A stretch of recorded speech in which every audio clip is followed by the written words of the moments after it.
Hello guys, स्वागत है मेरे हिंदी चैनल पर। उम्मीद करता हूँ कि आप लोगों का ट्रेडिंग वीक प्रॉफिटेबल जा रहा होगा। एक्चुअली कल के दिन मैंने लाइव ट्रेड ली, सिल्वर में शॉर्ट किया और मेरा स्टॉप लॉस हिट हो गया। तो ये वीडियो मैं इसलिए बना रहा हूँ कि मैं उस ट्रेड का रिव्यू कर सकूँ। क्या मेरी पोजीशनिंग गलत थी, क्या मेरा डायरेक्शन गलत था, या फिर मेरी साइजिंग गलत थी। तो इस वीडियो के एंड तक आप बने रहे, हो सकता है कि आप लोगों को बहुत सारी नई चीज़ें सीखने को मिले। और अगर आप चैनल पर नए हैं तो चैनल को ज़रूर सब्सक्राइब करें और नोटिफिकेशन बेल दबाएं, क्योंकि मैं हर एक दिन न्यूयॉर्क टाइम पर लाइव ट्रेड करता हूं। तो मैं नहीं चाहता कि आप उसको मिस करें। और अगर आप नए ट्रेडर हैं सो डिस्क्रिप्शन में दिए गए लिंक्स को फॉलो करें। Give me a text on WhatsApp and I will guide you. अब चलते हैं वीडियो की तरफ। सो गाइज, हम लोग आ चुके हैं चार्ट पर सिल्वर के। आप लोग देख रहे हैं 4 आवर टाइम फ्रेम पर हम लोग एक्सपांशन लेग से, ये आप देख रहे हैं इतना बड़ा एक्सपांशन हुआ है। ये एक रीएक्यूमुलेशन हुआ है छोटा सा, फिर वापस से एक्सपांशन हुआ है। कल मेरी जो शॉर्ट ट्रेड थी, मैं अगर देखूँ तो मेरा डायरेक्शन ओके था, मगर क्योंकि मंडे था कल के दिन, आई मीन गुज़िश्ता कल, और इतनी ज़्यादा लिक्विडिटी थी नहीं मार्केट में, जिसकी वजह से बहुत ज़्यादा सीक एंड डिस्ट्रॉय पोजीशन और सीक एंड डिस्ट्रॉय प्रोफाइल बन रहा था मार्केट के लिए। ठीक है, तो प्रॉब्लम बस ये हुई कि मैंने अपना स्टॉप लॉस प्रॉपर लगाया था, मैंने अपना टेक प्रॉफिट भी प्रॉपर लगाया था, मेरा टारगेट भी इतना कुछ ज़्यादा एक्सट्रीम नहीं था, 1:2 का टारगेट था। मगर अब इसकी मैं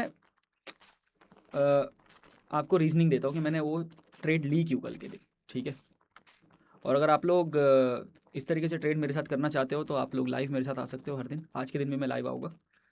सो अगर हम लोग देखें गोल्ड और सिल्वर दोनों को, ठीक है, मैं आपको बताता हूँ कि मैंने क्या किया है। 1 आवर टाइम फ्रेम पर आप देख रहे हो, ये जो हाई है ये वाला फ्राइडे 5 AM का हाई। सिल्वर ने फ्राइडे 5 AM का हाई ब्रेक नहीं किया है, मगर गोल्ड ऊपर की तरफ जाता हुआ नजर आ रहा है। ठीक है, अब इससे क्या मालूम पड़ रहा है कि गोल्ड जो है वो थोड़ा सा स्ट्रांग है, सिल्वर वीक है।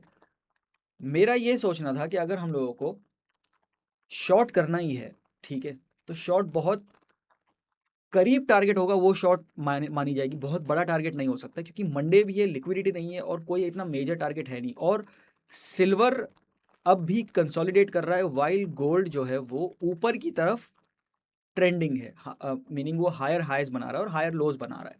ठीक है, सो मेरा जो टारगेट था, अगर मैं 1 आवर टाइम फ्रेम पर देखूँ, वो 9 AM कैंडल के बाद में मैंने अपनी ट्रेड प्लेस करना शुरू की थी। क्यों?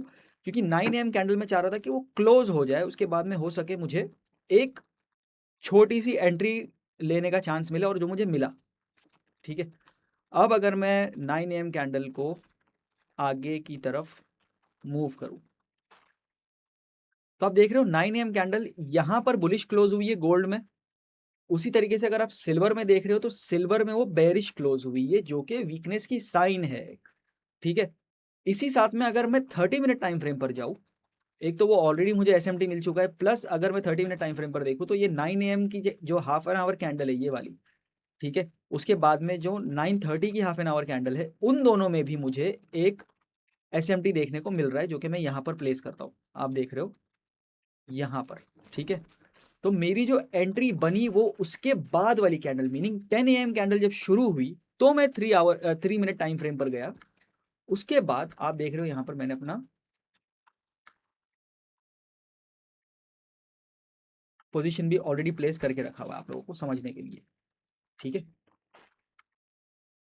अगर मैं वापस से पीछे जाऊँ 10 AM कैंडल ओपनिंग पर, ये रही 10 AM कैंडल की ओपन। ठीक है, मैं इसको थोड़ा आगे मूव कर लूँ।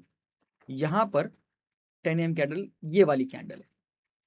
ठीक है, ये एक इनडिसाइसिव कैंडल है 3 मिनट पर। मैं चाह रहा था कि यहाँ पर एक ऑर्डर ब्लॉक बने, उसके बाद में मैं शॉर्ट करूँ।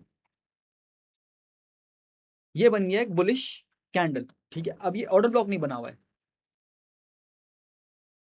ये भी नहीं बना हुआ है, ये बन गया था एक ऑर्डर ब्लॉक के साथ साथ में CISD। मेरी एंट्री का जो क्राइटेरिया है वो यही है कि मैं जो तीसरी कैंडल है, थर्ड कैंडल में मुझे CISD का मौका मिलना चाहिए। ठीक है, तो मैंने जैसे ही ये देखा, यहाँ पर मैंने अपनी ट्रेड प्लेस कर दी थी।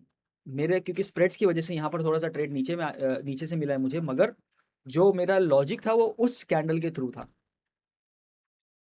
हम लोगों ने यहाँ पर एंट्री ली, उसके बाद डायरेक्टली कैंडल मेरा जो मीन जो नेक्स्ट कैंडल थी वो डायरेक्टली 1:1 की तरफ हम लोगों को लेकर गया, ठीक है।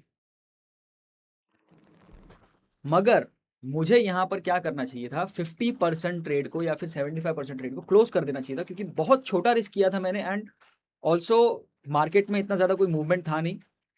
बट ऐसा हुआ उसके बाद कि मैंने अगर स्टॉप लॉस एक बार लगा दिया, आप लोगों को पता है अगर मैं लाइव ट्रेड पे स्टॉप लॉस लगाता हूँ तो मैं मूव नहीं करता हूँ स्टॉप लॉस को, ठीक है।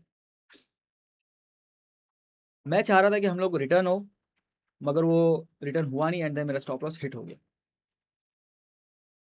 यहाँ पर ब्रेक इवन भी हो सकता था मैं, अगर मैंने अपना स्टॉप लॉस नहीं लगाया होता तो मैं ब्रेक इवन होता था। मगर स्टॉप लॉस का रीजनिंग ही ये होता है कि भाई आपका जो लॉस है वो स्टॉप हो जाए, ठीक है। उससे ज़्यादा आप लोगों को लॉस मिलना करने की वो नहीं होना चाहिए कि यार मैं इससे ज़्यादा लॉस कर सकूँ। और आप देख रहे हो फिर कुछ देर के बाद में मेरे ख्याल से 11:30 के टाइम पर डायरेक्शन जो था मेरा ट्रेड का वो उसी डायरेक्शन में चला गया था, और अब तक के ट्रेड ब्रेक इवन भी हो चुकी होती थी। मगर ऐसा हर बार नहीं होता है, ठीक है। आप देख रहे हो 1:2 का टारगेट हिट हुआ था, मगर मैंने अपना स्टॉप लॉस मूव नहीं किया। ये साबित कर रहा है कि मेरा जो शॉर्ट टर्म इंट्राडे डायरेक्शन था वो सही था, मगर मेरी ट्रेड गलत थी, ठीक है। तो इससे क्या मालूम पड़ता है, क्या मैं रिवेंज ट्रेडिंग करना शुरू कर दूं?